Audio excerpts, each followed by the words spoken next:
तो hello guys, कैसे हैं आप लोग। तो प्रीवियस वीडियोस के अंदर हम लोगों ने बात करी थी अबाउट द प्लेन मिरर और प्लेन मिरर पे किस तरीके से कैटेगरी बन सकती हैं। उसके बाद हम लोगों ने बात करी स्फेरिकल मिरर के अबाउट कि स्फेरिकल मिरर के टाइप्स क्या होते हैं और इसके अंदर focal length, radius, U, V, H I, H O, इन सब का साइन कैसा होता है, नेगेटिव कब लेना है, नापातोली कहां से करनी है, पोल क्या होता है, फोकल लेंथ क्या होती है, रेडियस ऑफ कर्वेचर क्या है, ऑब्जेक्ट डिस्टेंस क्या है, इमेज का डिस्टेंस क्या है, इन सारे पैरामीटर की हम लोगों ने बात करी थी। आज हम लोग बात करेंगे कि किस तरीके से स्फेरिकल मिरर को कंबाइन करके विद प्लेन मिरर या उसके जो फॉर्मूले हम लोग यहाँ बनाने वाले हैं उसके बिहाफ पे न्यूमेरिकल सॉल्व कैसे कर सकते हैं। एक बार जरा नजर डाल लो कि किस तरीके से यहाँ पे हमारे पास न्यूमेरिकल्स, वैरायटी ऑफ न्यूमेरिकल्स हमें मिलने वाले हैं। बहुत अच्छे अच्छे न्यूमेरिकल्स मिलते हैं।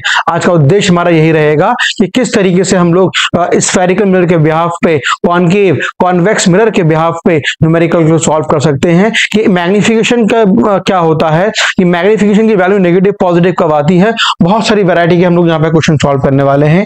उन क्वेश्चन को सॉल्व करने से पहले हम हल्की फुल्की और बात कर लें कि अभी तक हमने क्या सीख लिया था।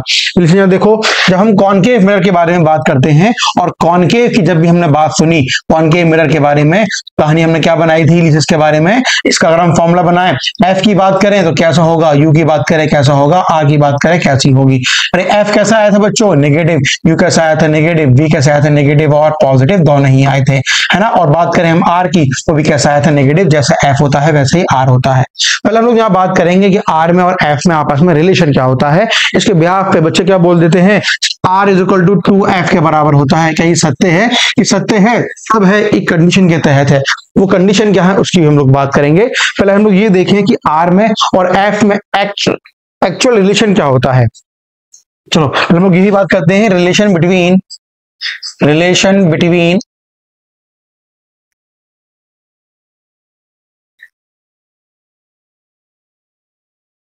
Are and F. आर क्या है बच्चों आपका रेडियस ऑफ कर्वेचर और एफ क्या है फोकल लेंथ। मैंने सिंपल से यहाँ पे ये एक मिरर बनाया,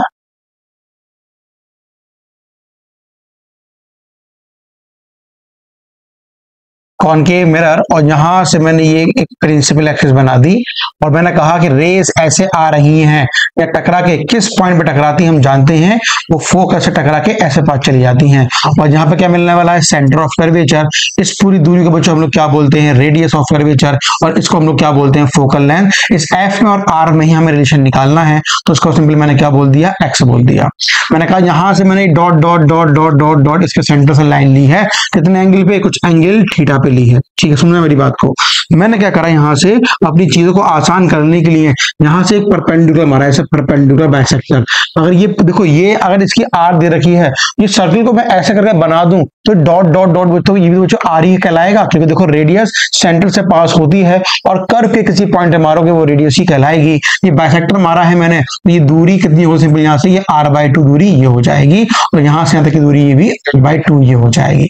अब मैंने आपसे कहा कि परपेंडिकुलर बाइसेक्टर मैंने मारा है, तो ये बनने वाला एंगल 90 डिग्री का हो गया, ये बनने वाला भी एंगल 90 डिग्री का हो गया। और परपेंडिकुलर बाइसेक्टर है तो ये वाला एंगल अगर मैं x बोलूंगा तो ये वाला एंगल भी x हो जाएगा, मतलब ये एंगल थीटा है तो ये वाला एंगल भी थीटा हो जाएगा। इतनी बात समझ में ये आ गई।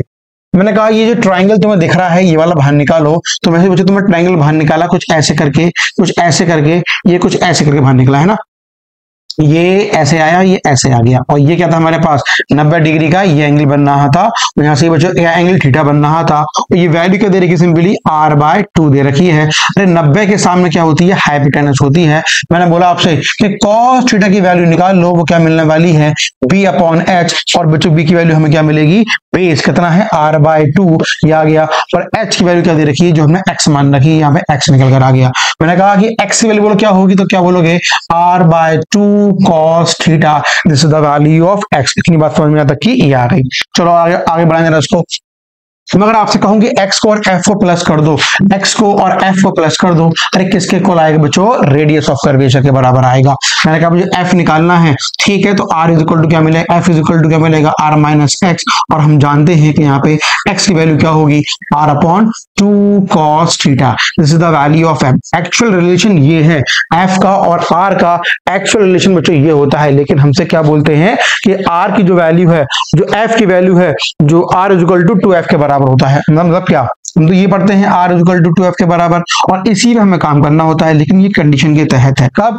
कि जो रेज आ रही हैं, जो हम लोग एंगल लेके चल रहे हैं पैरेलल एक्सिस से, ये एंगल को अगर मैं जीरो कर दूं, बिल्कुल इसके बिल्कुल पैरेलल लेकर आ जाऊं, इस लाइन को बिल्कुल नीचे लेकर आ जाऊं, इस डॉट डॉट डॉट के बिल्कुल पैरेलल लेकर, ये एंगल जीरो हो जाएगा। ये एंगल जीरो होगा तो ये वाला एंगल भी जीरो हो जाएगा, और cos जीरो की वैल्यू होती है 1। तो बच्चों फोकल लेंथ हमें क्या मिलने वाली है? f is equal to r minus r by 2, cos zero हो गया 1 के बराबर। तो what we get? r by 2, तो what we get 2f is equal to क्या मिल गया? सिंपली r के बराबर। तो एक्चुअल में यही तो यूज करना होता है ज्यादातर, लेकिन रिलेशन जो निकल कर आया एक्चुअल में वो r minus r upon 2 cos theta होता है। किसके बीच का रिलेशन? फोकल लेंथ और किसके बीच का? फोकल लेंथ और किसके बीच का है? रेडियस ऑफ कर्वेचर का। ठीक है, बात समझ में आराम से आ गई।